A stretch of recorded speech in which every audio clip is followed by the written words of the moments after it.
Assalamualaikum warahmatullahi wabarakatuh. Apa kabar semuanya? Ibu harap kabarnya baik-baik saja. Jaga kesehatan ya. Tetap patuhi protokol kesehatan karena pandemi belum usai. Nah, pada kali ini kita akan membahas mengenai buku fiksi dan non-fiksi bahasa Indonesia kelas 7 semester genap.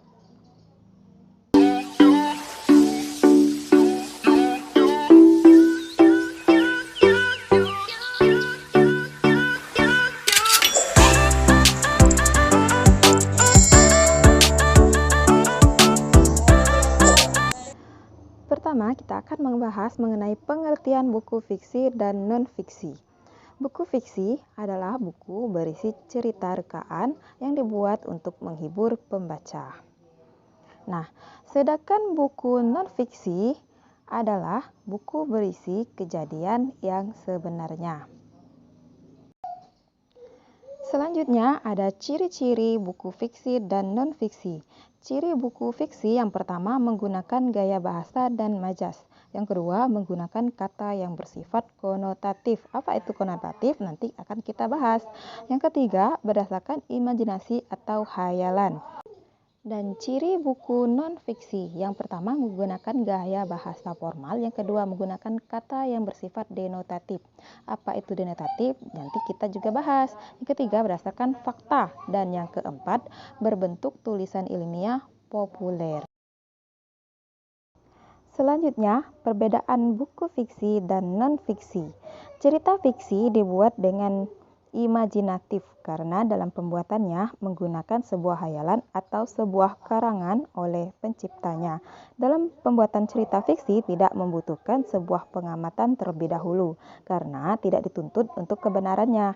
Kemudian, untuk non-fiksi merupakan sebuah karya informatif. Dalam pembuatan cerita non-fiksi harus menggunakan sebuah informasi dan pengamatan terlebih dahulu. Jadi semua data yang ada merupakan suatu hal yang penting karena untuk pembuatan sebuah cerita non-fiksi harus dituntut kebenarannya.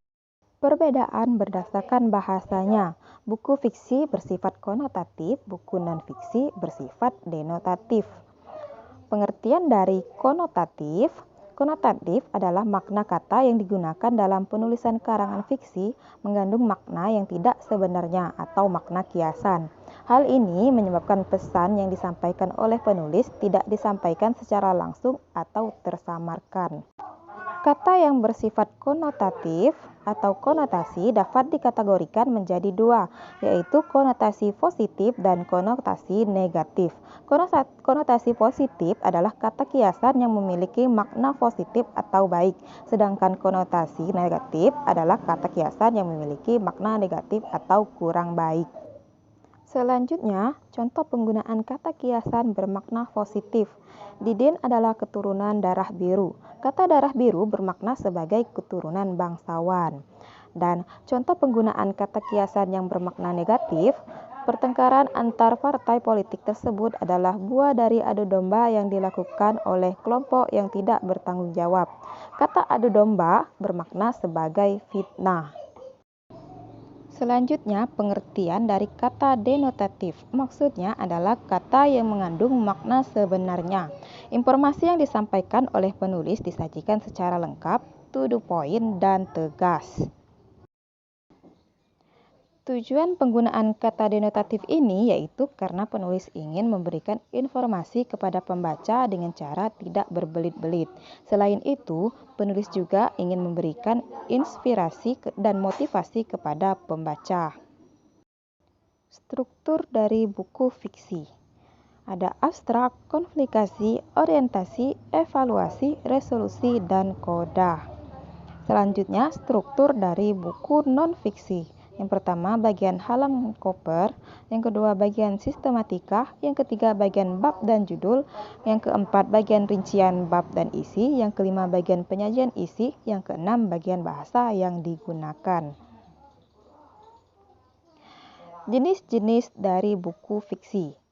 Ada cerpen, novel, komik, cergam atau cerita bergambar, buku fiksi, kumpulan dongeng, drama, dan lain-lain. Jenis-jenis dari buku non-fiksi ada biografi, autobiografi, motivasi, literatur, pendamping, pelajaran sekolah, kesehatan, makalah akademik, buku laporan, buku harian, ensiklopedia, buku panduan, skripsi, dan lain-lain. Nah, itulah pembahasan kita pada kali ini. Terima kasih sudah menonton. Jangan lupa subscribe, like, dan share. Terima kasih.